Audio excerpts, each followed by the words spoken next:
Hello friends, आज आपण standard 6चा इतिहास व नागरिकशास्त्र हा सब्जेक्ट पाहणार आहोत। इतिहास व नागरिकशास्त्र यातला आज आपण लेसन शिकत आहोत सेकंड नंबर इतिहासाची साधने।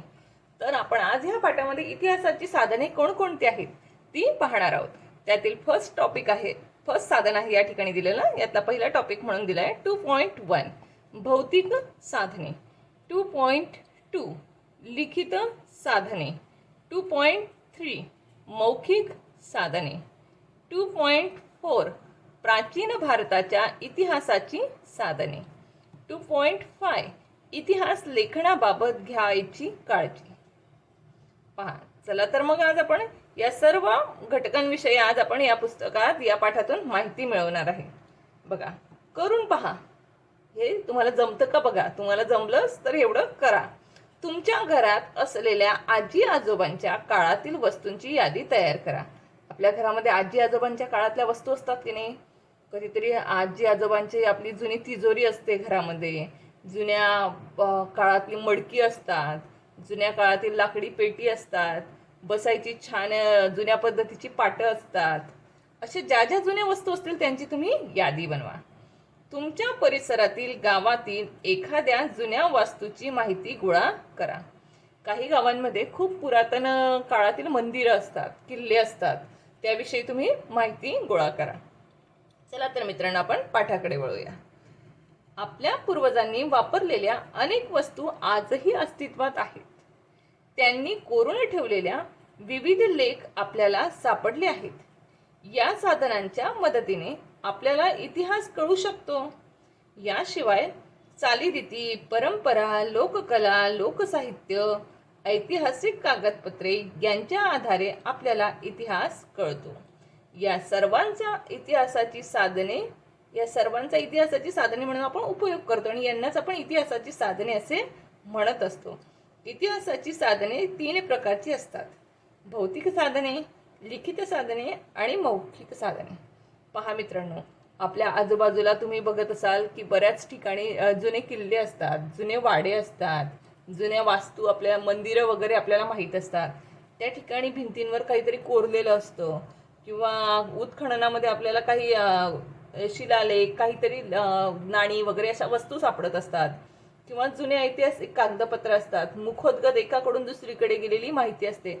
आपल्याला आपल्या आजी बाबा एखादी गोष्ट सांगतात राज्याची वगैरे, की असा एक काळी होऊन गेला, त्या आजीबाबांना त्यांच्या आजीबाबांनी किंवा वडिलांनी सांगितलेलं असतं। म्हणजे एकाकडून दुसरीकडे ही जी सगळी माहिती येत जाते, या एकंदरीत ह्या सर्व गोष्टींकडून आपल्याला इतिहासाची माहिती मिळते।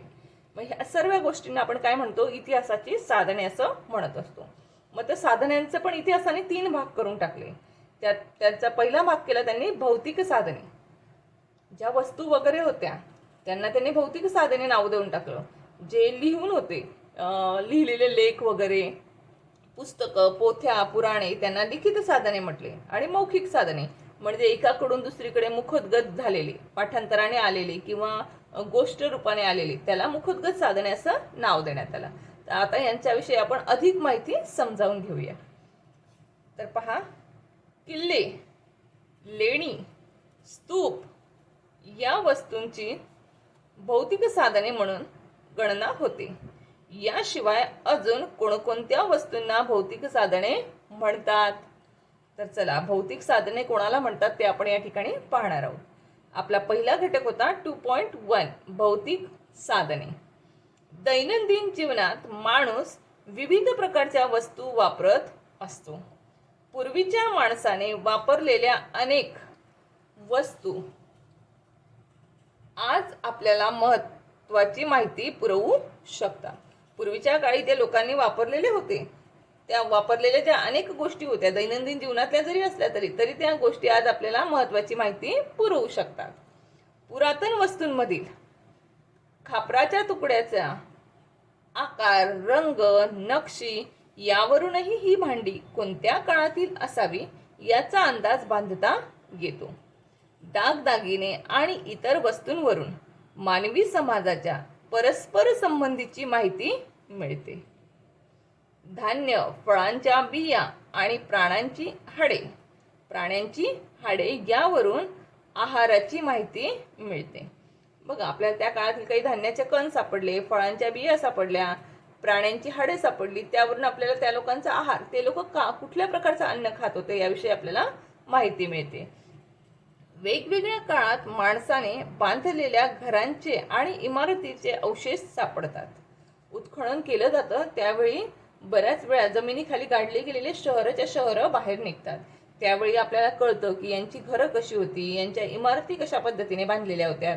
हे पडक्या तुडक्या घरांवरून व इमारतींवरून त्यांचा आपल्याला अंदाज बांधता येतो. याशिवाय नाणी, मुद्राही सापडतात.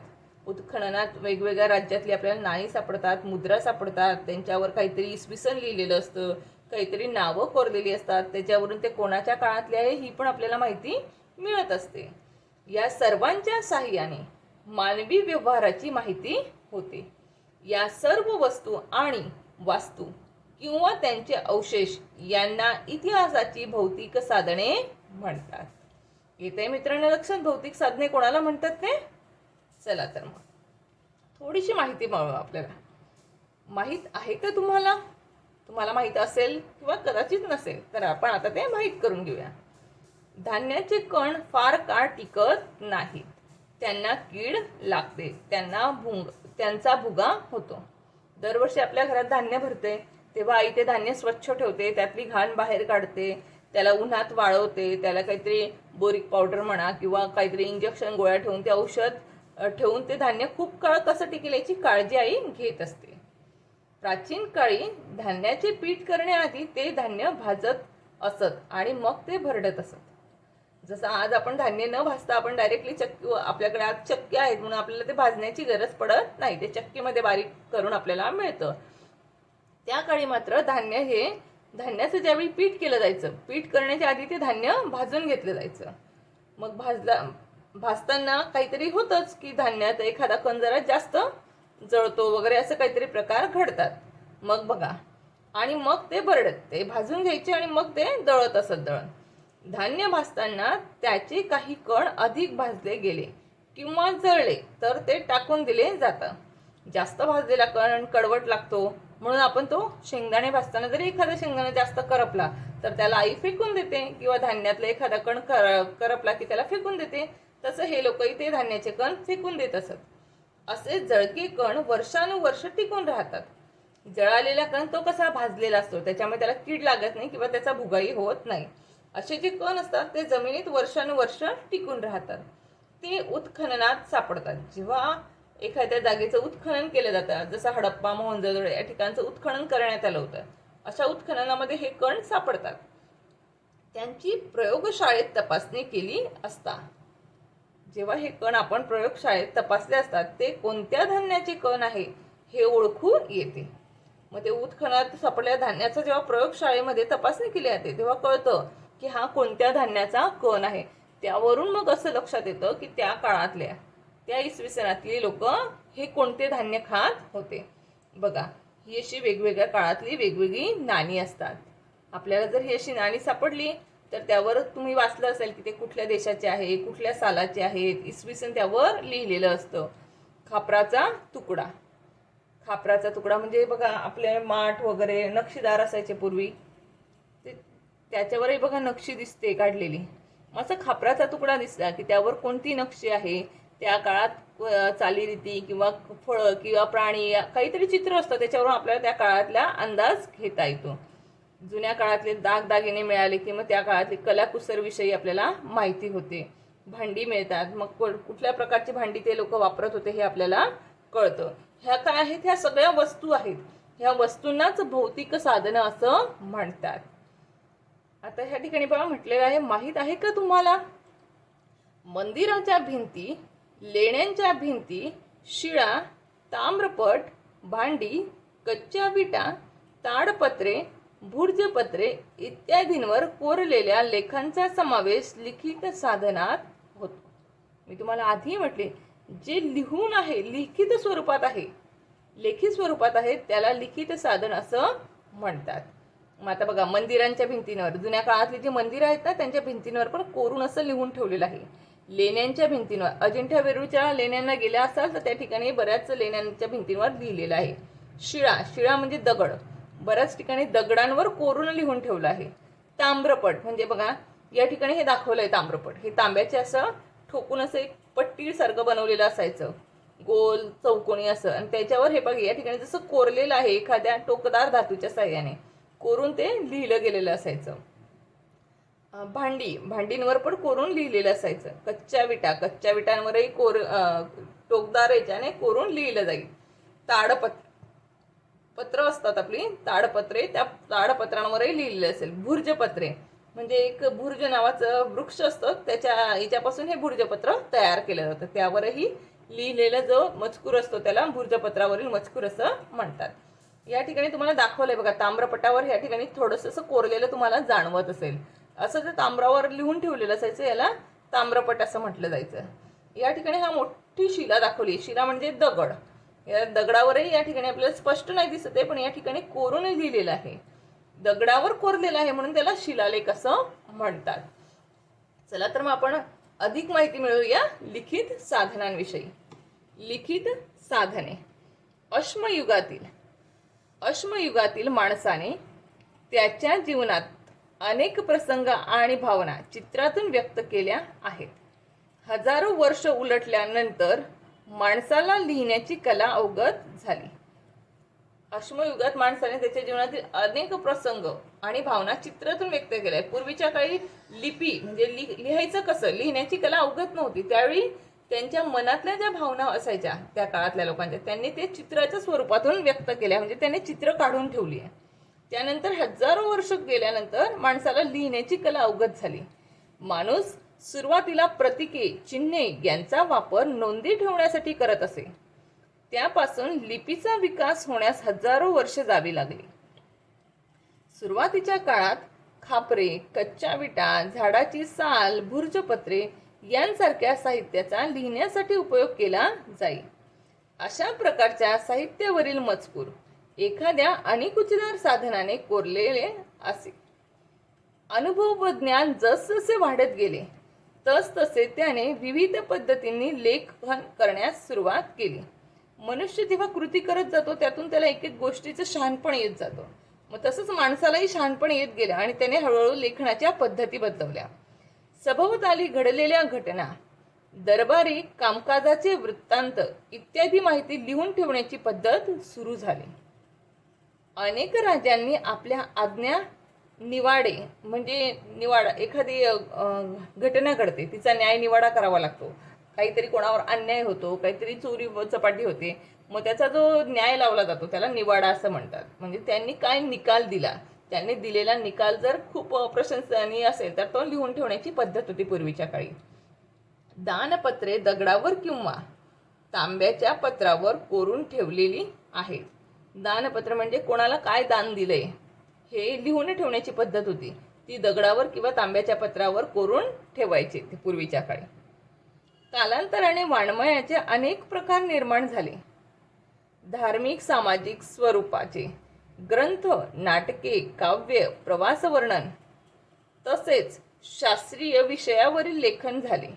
या साहित्यातून त्या त्या काळाचा इतिहास समजण्यास मदत होते. या सर्व साहित्याला इतिहासाची लिखित साधने असे म्हणतात. हे तर सर्व लिखित स्वरूपात होतं, ते कशावरही लिहिलेलं असो, पण ते लेखी स्वरूपात जे होतं त्याला, त्या सर्व साधनांना काय म्हटलं जातं, लिखित साधने असं म्हटलं जातं. या ठिकाणी तुम्हाला हे चित्र दिसत असेल एका झाडाचं. हे झाड म्हणजे भुर्ज वृक्ष आहे. कुठलं झाड आहे? भुर्ज वृक्ष आहे. भुर्जपत्र हे भुर्ज वृक्षाच्या सालीपासून बनवले जाते. भुर्ज वृक्ष काश्मीरमध्ये आढळतात. आपण हे वृक्ष पाहिलेले नाही, कारण आपल्या भागात हे वृक्ष जगत नाही. हे वृक्ष कोणत्या साईडला जगतात? काश्मीरच्या भागामध्ये जगत असतात. पहा मित्रांनो पुढच्या पानावरची माहिती. आता आपल्याला तिसरं बघायचं आहे, मौखिक साधने. 2.3 मौखिक साधने. बघा, मौखिक म्हणजे तोंडी, तोंडातून ओव्या, लोकगीते, लोककथा यांसारख्या साहित्य लिहून ठेवलेले नसत. त्याचा कर्ता अज्ञात असतो. आता बघा, लिहिलेलं असेल तर ते कोणी लिहिलं हे खाली आजकालचे लोक लेखक म्हणून त्याचं नाव टाकलं जातं. परंतु ओव्या, लोकगीते, लोककथा म्हणजे आजीने सांगितलेली गोष्ट, आईच्या आजीने सांगितलेली गोष्ट आई आपल्याला सांगते, आपल्याला सांगितलेली गोष्ट आपण आपल्या लहान मुलांना सांगतो. म्हणजे एकाकडून दुसरीकडे ह्या ज्या सांगत आलेल्या गोष्टी असतात ह्या कोणी लिहून ठेवलेल्या नसतात. ती गोष्ट कोणी तयार केली, कोणी लिहिली याचा कुठलाही काही उल्लेख नसतो. म्हणजे त्याचा जो कर्ता असतो तो अज्ञात, म्हणजे तो माहीतच नसतो तो कोण आहे असं. ते पिढ्यानपिढ्या जतन झालेले असते. अशा साहित्याला मौखिक परंपरेने जतन झालेले साहित्य असे म्हणतात. मौखिक परंपरेने सांगितले ना तुम्हाला, एकाकडून दुसरीकडून, दुसऱ्याकडून तिसऱ्याकडून असं. ओव्या, लोकगीते, लोककला यांसारखे लोकसाहित्य चे प्रकार यांचा त्यात समावेश होतो. अशा प्रकारच्या साधनांना इतिहासाची मौखिक साधने म्हणतात. म्हणजेच बघा, ओव्या, लोकगीते, लोककला यांसारख्या लोकसाहित्याचे जे प्रकार आहेत त्यांचा मौखिक साधनांमध्ये समावेश होतो. आता पहा, माहित आहे का तुम्हाला ओवी दिलेली आहे. आता ओवी तुम्हाला, ओवी म्हणजे काय तुमच्या लक्षात येत नसेल म्हणून इथे उदाहरण म्हणून दाखवलंय तुम्हाला. पांडुरंग पिता रुक्मिणी माझी बया, पांडुरंग पिता रुक्मण माझी बया, आषाढ वारी येला पुंडलिक आला न्याया. ही जी अशी रायमिंग वर्ड्स म्हणजे यमक जुळवून जी लिहिलेली असायची आणि छान चालीत म्हटली जायची यांना ओवी असं म्हणत असत. पूर्वीच्या बाया जात्यावर ज्यावेळी दळण दळत असत, दळण दळता दळता त्यांच्या ह्या ओव्या तोंडातून सारख्या निघत असत. लोकगीत, लोकगीत म्हणजे कसं, महानगरी उज्जैन लई पुण्यवान दानी, तेथे नांदत होता राजा, सुखी होती प्रजा, तिन्ही लोकी गाजा वाजा, असा उज्जैनीचा इक्रम राजा. म्हणजे लोकगीते एखाद्या राजावर, शिवाजी महाराजांवर वगैरे जी लोकगीते म्हणजे जे प्रसिद्ध लोक होते त्यांच्यावर ही अशी लोकगीते तयार केली जात असत. आता या ठिकाणी बघा, प्राचीन भारताच्या इतिहास लेखनाची साधने. आपण तिघ साधनं पाहिली. आता तिघ साधनं एकाच वेळी एकाच तक्त्यात तुम्हाला या ठिकाणी दिले, म्हणजे लक्षात राहण्यासाठी अतिशय सोपं आणि सुंदर आहे. त्यातील आपण पहिली भौतिक साधने पाहणार आहोत. वस्तू आणि वास्तू. वास्तू म्हणजे बघा, वस्तू म्हणजे काय आणि वास्तू म्हणजे काय मी या ठिकाणी वाचूनच तुम्हाला सांगणार आहे. वस्तू म्हणजे गुहाचित्र, म्हणजे आपण ज्या गुहांमध्ये जातो त्या गुहांमध्ये चित्र रेखाटलेली असतात ती गुहाचित्रे. मातीची भांडी, मातीची शिल्पे, मणी, रत्ने, दागदागिने, दगडी शिल्पे, धातूच्या वस्तू, नाणी आणि शस्त्रे. ही सर्व काय झाली मित्रांनो, वस्तू झाल्या. भौतिक साधनातल्या ह्या काय झाल्या, वस्तू. आता वास्तू म्हणजे काय, गुहा, घरे, स्तूप, लेणी, मंदिर, चर्च, मशीद आणि स्तंभ, हे सगळे काय झाले, वास्तू झाल्या. ही झाली भौतिक. वस्तू आणि वास्तू मिळून ह्या ज्या झाल्या ह्या भौतिक साधने झाली. ही आता लिखित साधनामध्ये कोणाचा समावेश होतो ते आपण पाहणार आहोत.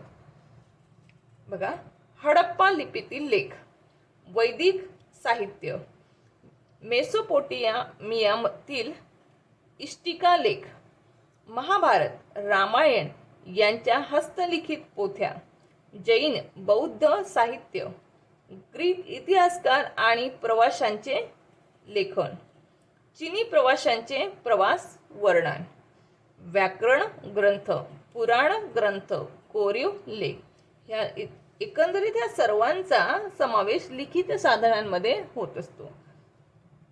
मौखिक साधने. आता मौखिक साधनात कोणाचा उल्लेख होतो ते बघूया. प्राचीन भारतातील मौखिक परंपरेने जपलेले वैदिक, बौद्ध आणि जैन साहित्य आता लिखित स्वरूपात उपलब्ध आहेत. त्यांचे रूपांतर आता लिखित स्वरूपात झाले असले तरी त्यांची पठणाची परंपरा अजूनही सुरू आहे. मौखिक स्वरूपातील त्या साहित्याचा उपयोग जेव्हा इतिहास लेखनासाठी केला जातो तेव्हा त्यांचा समावेश मौखिक साधनात होतो.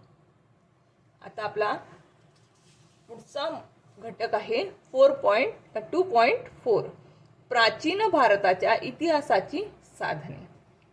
बघा, आता अश्मयुगीन काळापासून इसवी सनाच्या 8व्या शतकापर्यंतचा कालखंड हा भारताच्या इतिहासाचा प्राचीन कालखंड मानला जातो. भारतातील अश्मयुगाची माहिती पुरातत्वीय उत्खननातून मिळते.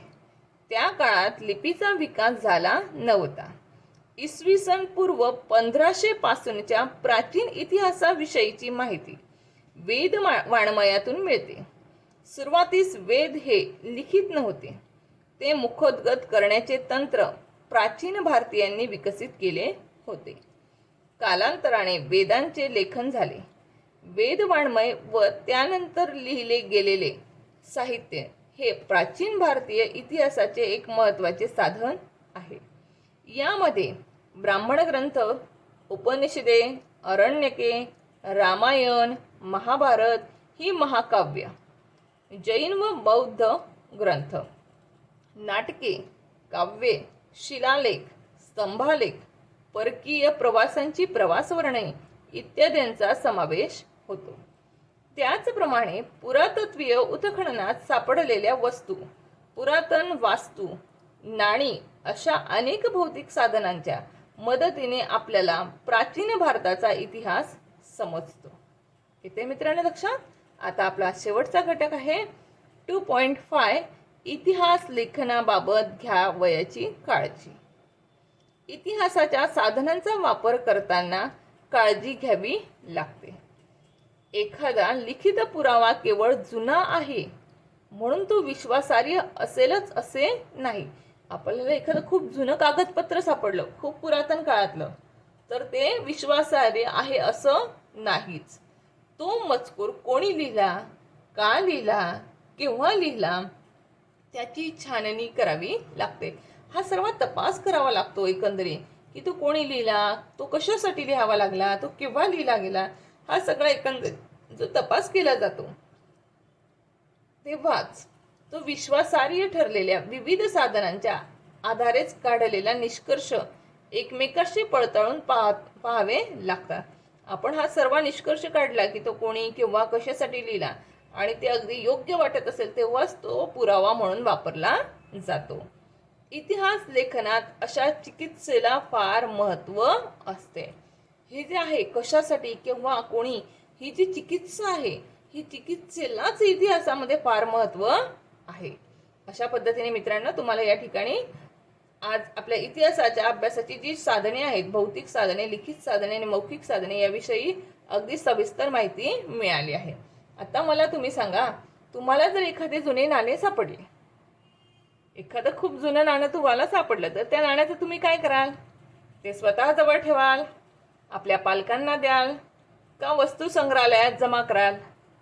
तर मित्रांनो, आपल्याला जर एखादे जुने नाणे सापडले तर ते वस्तू संग्रहालयातच जमा केलं पाहिजे. ठीक आहे मित्रांनो, चला ह्या पाठाचं अगदी सविस्तर असं वाचन करा. ओके मित्रांनो, बाय, थँक्यू.